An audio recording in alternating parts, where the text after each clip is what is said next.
ドジャースの大谷翔平選手が日本時間の3月1日に古巣であるエンゼルスとのオープン戦で1番 DH として今シーズン初の対外試合に出場しました。エンゼルスの先発は花巻東高校の先輩にあたる菊池雄星投手で、大谷選手はこの試合でオープン戦の初ホームランを放ちました。菊池投手との初対戦となったこの試合で、大谷選手はフルカウントから151.1 キロの高めの直球を見事に捉え、力強いスイングでレフト方向へ打球を飛ばしました。その打球は軽々とフェンスを越えていきました。昨シーズンもオープン戦の初戦でレフトへホームランを放っており、今年は初打席で記録を更新しました。今回の試合はスポーツネット LA で中継され、実況はティム・ネベレット氏、解説はドジャースでワールドシリーズ制覇を経験したリック・マンデー氏が務めました。ネベレット氏は大谷選手の鮮烈なホームランを見て、2025年のショーへようこそ、大谷翔平、ショーが続いていると興奮して絶叫しました。この模様を日本語字幕でお届けします。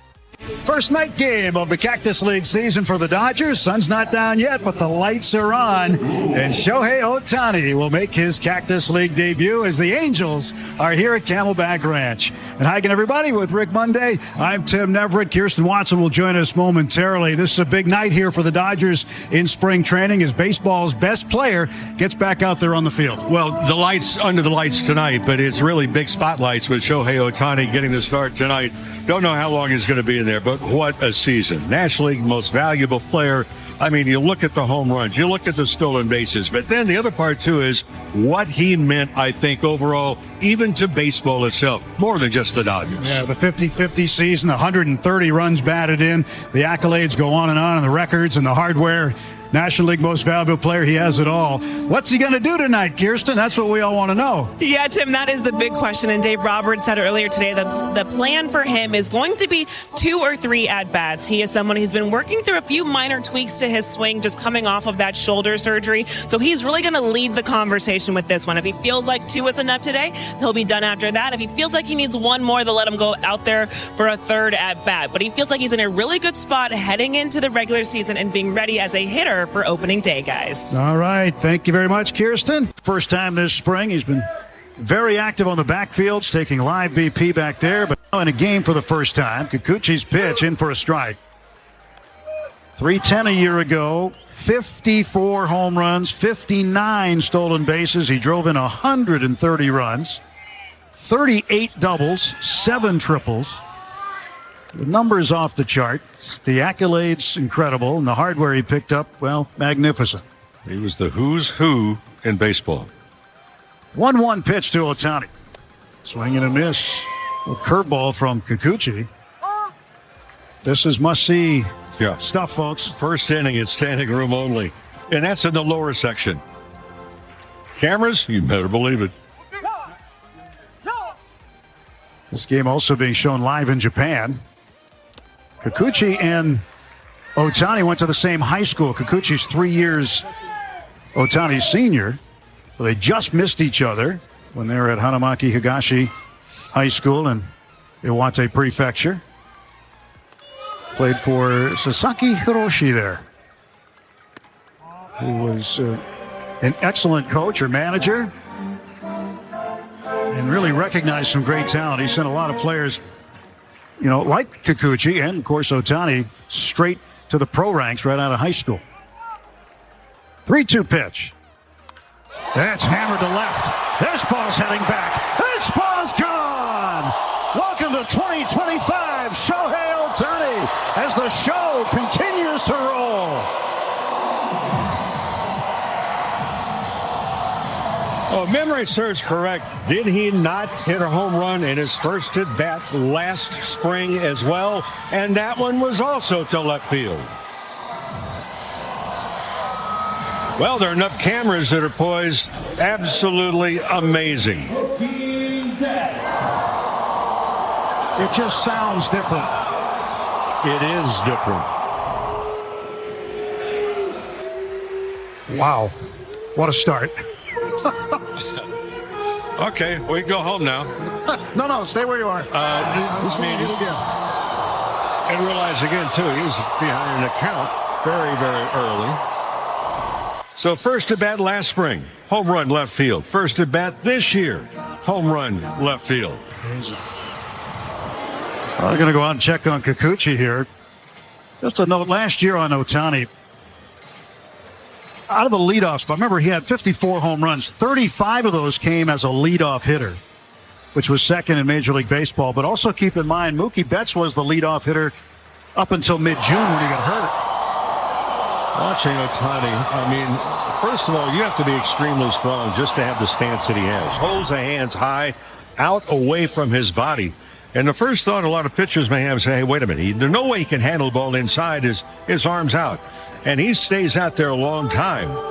You've got to be tremendously strong to begin with. But he is so aware of his body mechanics, Tim, all throughout the swing. It's remarkable. Always happy to be joined by Dr. Alan Beyer.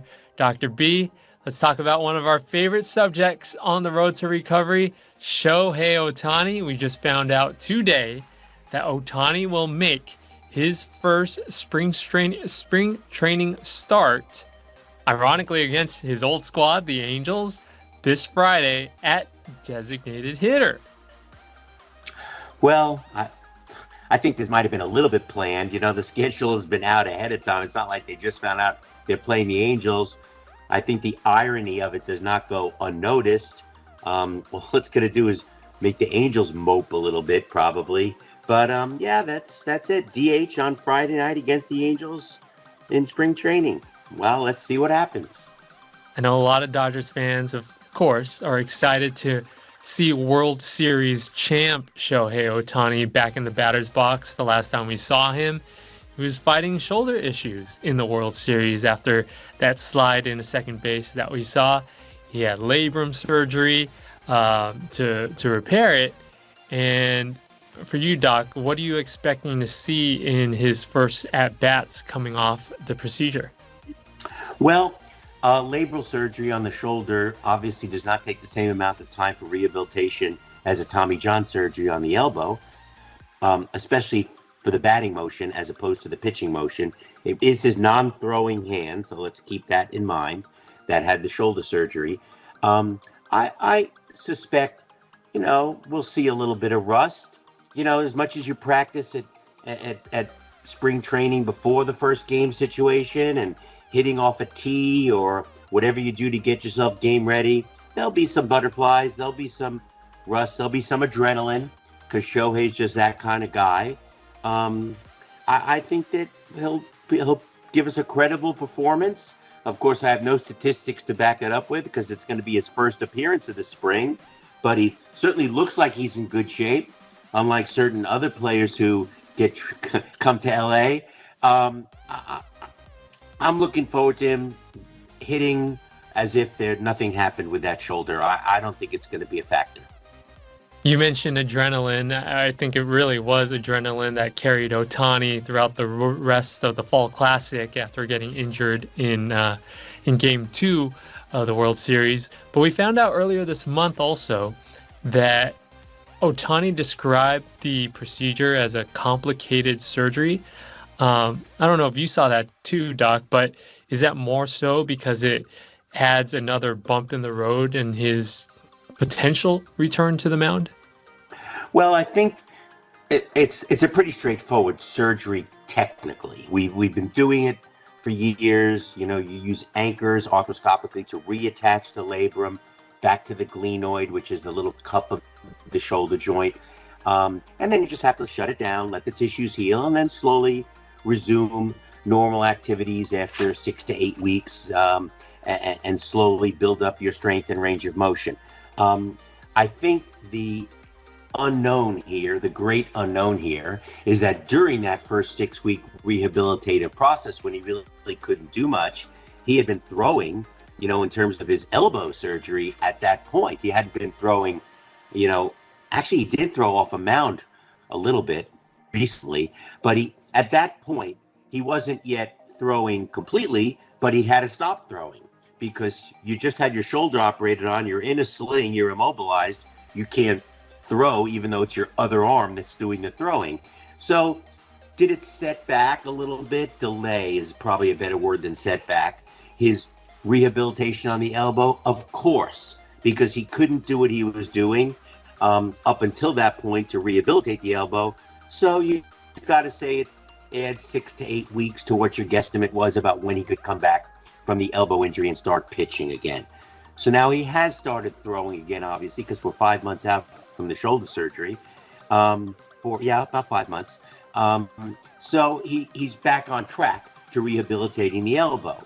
But when is he going to be ready to throw with that elbow? Certainly not by the time the season starts, by any stretch of the imagination. I've heard maybe May is when we could see him back on the mound. I'm not sure that's a wise decision. You know, you take it one step at a time. Let's see how he does with the hitting. Let's see that he remains valuable as a DH and really gets in the groove. A lot of this is psychological too. You know, we're in a place here that we're not often in terms of a player coming back from several injuries.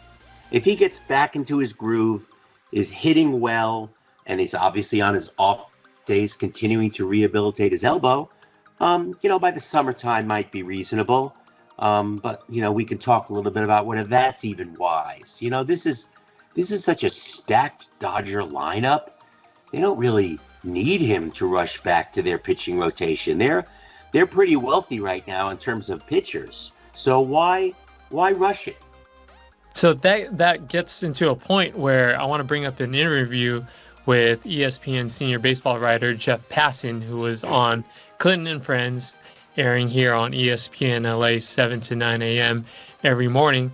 And Passan goes into, similar to what you were talking about, a timeline for Otani's return to pitching. And he kind of portrays it with a very safe mindset. I genuinely wonder how you manage his desire to get back out there, the idea of it helping you winning because his stuff is so good, and the concern about what could happen long term if something goes awry in the rehab because he's had various upper body, injuries over the courses of the years. Clinton, if I'm the Los Angeles Dodgers, I want to see Shohei Otani pitch ... in October. And that really, I think, is the way that they're approaching this right now. I understand they open in Japan against the Chicago Cubs, and they're hoping to have him back in the lineup after shoulder surgery from that ill-fated dive into second base during the World Series. But getting him back on the mound, there's absolutely no rush at this point. This is a guy who has had 2 Tommy John surgeries within a 5-year span. That does not tend to portend well for the long-term health of his pitching arm. And so you're going to do everything you can, not to baby him necessarily, but to be judicious in the way that you approach it, because if you rush him back, it's the juice isn't worth the squeeze, man. The Dodgers are going to be in the playoffs. Catastrophic injuries could happen to this team, and they will still be a playoff team. But what you want for October is the best version of the team that you've got. And the best version of this team includes Shohei Otani on the mound. So there's no reason to get him back in April or May or hell, even June if you don't have to, because you want him there for the moments that count, for the moments that are going to get you gold. And that's October. So, Doc, after hearing Jeff Passan, one of the biggest insiders in baseball, what was your reaction to that? I couldn't agree more with the things that he said. This is a question of could he pitch by May or June versus should he pitch by May or June? And that's a very, very not so subtle difference, okay? Personally, I feel, we always say in baseball, what wins playoffs? It's pitching. You've got to have the strongest pitching staff you can when the playoffs roll around in October. So if you guarantee that you're going to have this guy, and you can guarantee that he'll be able to pitch by October, if he's ever able to come back to pitch. Remember, we've had that discussion too. Nobody knows for sure that he's going to be able to return to his former pitching level. But let's say he can.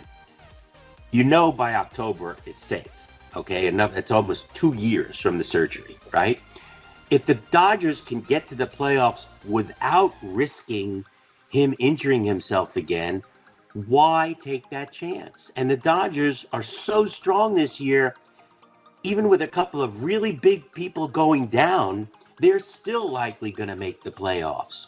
So you might as well keep all of your pieces on the chessboard and not risk, because let's say Otani goes back to pitch in June and he can't do it. He just isn't able to perform, or worse yet, he re-injures himself. He's done as far as pitching is concerned. And he might be done as far as hitting if they have to do something surgically for his elbow, right?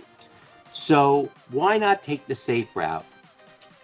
Keep him as a DH. Let him play in as many games as he can as a DH. The fantasy players who pick him up will love that, right? And then if he shows up in October, suddenly you're bringing in an arm that Major League Baseball doesn't have a book on him. Nobody's seen him. It's like a fresh face. It's like when Fernando Valenzuela first came to LA. The hitters were flummoxed with the way he looked up at the sky when he threw the ball, right? Batters didn't know what to do. They're going to be facing a Shohei Otani that nobody's seen for 2 years. There's no book on him now. So you're going to have this new weapon that nobody's prepared for and has been able to watch film on. And that's just a very, very formidable weapon. So I would say, if I was making the decisions, I'd say hold him out to the fall and let him pitch in the fall. Dr. B, you're saying the Dodgers could have another advantage going into the World Series and going into the postseason, as if they needed another one? Just what they need, right? The fans will be disappointed, especially that whole Japanese contingent that has more eyeballs on the Dodgers than America does. And the Dodgers are opening the season in Japan, so they're going to be the most eager to see him. But if he's batting .320 and parking it and stealing bases and doing everything else at the plate, people are going to be satisfied with that. And then imagine the absolute hysteria that will happen if he comes out and starts pitching in the playoffs. That's how I would play that hand. But I'm not a major league general manager. Hey, we're all waiting for Coach Roberts or Skipper Dave Roberts to get extended. But if he doesn't, Dr. B, you might be able to put your name in the hat. No, I'm the doctor in the dugout. I am not the manager in the dugout. Far too much stress. What I do is far easier for my stomach and my ulcers to handle. 第1打席でホームランを打つという大谷選手の千両役者ぶりに、現地のメディアも狂喜乱舞しました。ドジャース専門のウェブサイト、ドジャースネーションのノア・カムラス記者は、X 上で、オフシーズンに肩を手術し、再び投手としての活躍を目指す大谷翔平選手が、春季キャンプの初打席でいきなりホームランを打った。ドジャースのスーパースターが試合をいきなり盛り上げた。と投稿しました。また、ESPNのエルデン・ゴンサレス記者も X に、大谷翔平選手はなぜエンゼルスが彼を残留させるべきだったのかを見せつけたと述べ、古巣との対戦での存在感を称賛しました。ご視聴ありがとうございました。これからも大谷選手のさらなる活躍から目が離せません。チャンネル登録と高評価をよろしくお願いします。皆様からのコメントもお待ちしております。